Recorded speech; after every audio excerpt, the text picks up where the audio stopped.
Imagine if Zoro was in Rivals. This video will show exactly what I would imagine his moveset to be like.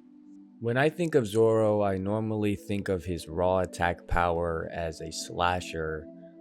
So I kind of imagine Zoro as a DPS role, but leaning towards a tank slayer role, similar to kind of like Wolverine. And I think because he would have an increased damage to tanks, that his passive ability should be something like his armament hockey, which is very prevalent in his attack types.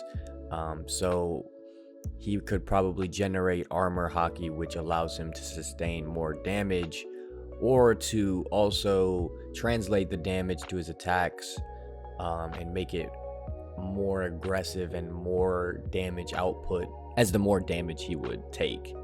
I also think another passive ability would be to give him some sort of movement type similar to Iron Fist, where he can walk on walls and have a double jump so that you give him some more mobility as he's around the battlefield. Since he is a swordsman, he would probably be a melee. So his regular attack would be sword slashing, cycling between 1, 2, and 3 sword style, however you would like that. And I kind of imagine his first ability to be his 1080 pound Phoenix attack, which is his projectile attack that deals damage across a straight line. Another ability I kind of imagined for him would be his Purgatory Onigiri attack, which is one of his famous moves that he used in Wano to defeat Killer, I believe. This would kind of just be a dash and slash attack.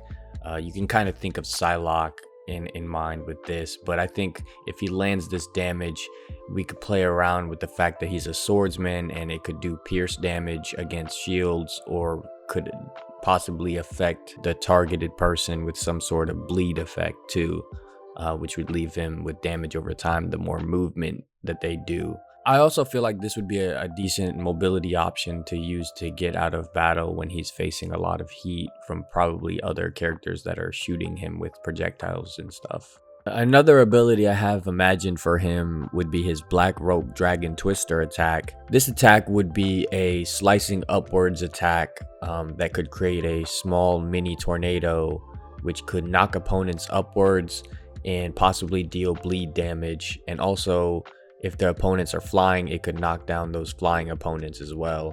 I think this could be interesting to use, and you could play around with the tornado aspect of it, but I know that this is something he uses in his crowd control abilities, so I think that would be a fun feature. Another ability I have imagined for him is his 103 Damnations Dragon Damnation move. Yeah, he really has the best names for his attacks in the entire anime.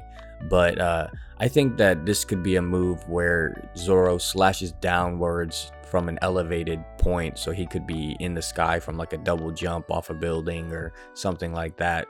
But he would just basically slash downwards towards the ground, and when he hits the ground, it would do AoE damage to whoever is near the impacted area.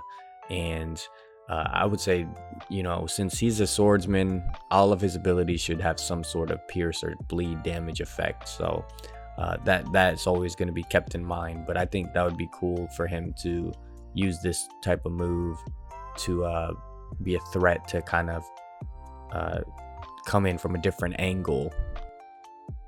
For his ultimate ability, I kind of want to use his 9 sword style Ashura Blades Drawn Dead Man's Game attack.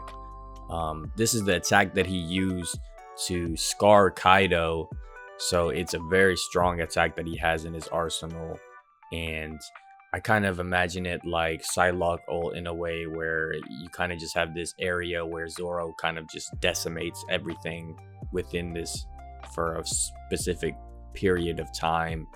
I think to separate it from just having another Psylocke ult, you could just have it target like the strongest or the most healed opponents at that moment, or tanks, or however you could change it up a little bit.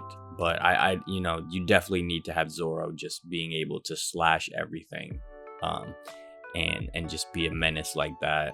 I think because since he is such a high damage dealing character that he should probably have the regular standard 250 HP for the DPS. And you could always play around with bonus HP for his passives and stuff with his armament hockey to give him more survivability. This is kind of the moveset I have imagined for him. I think it gives him a lot of options to slice from and be a menace.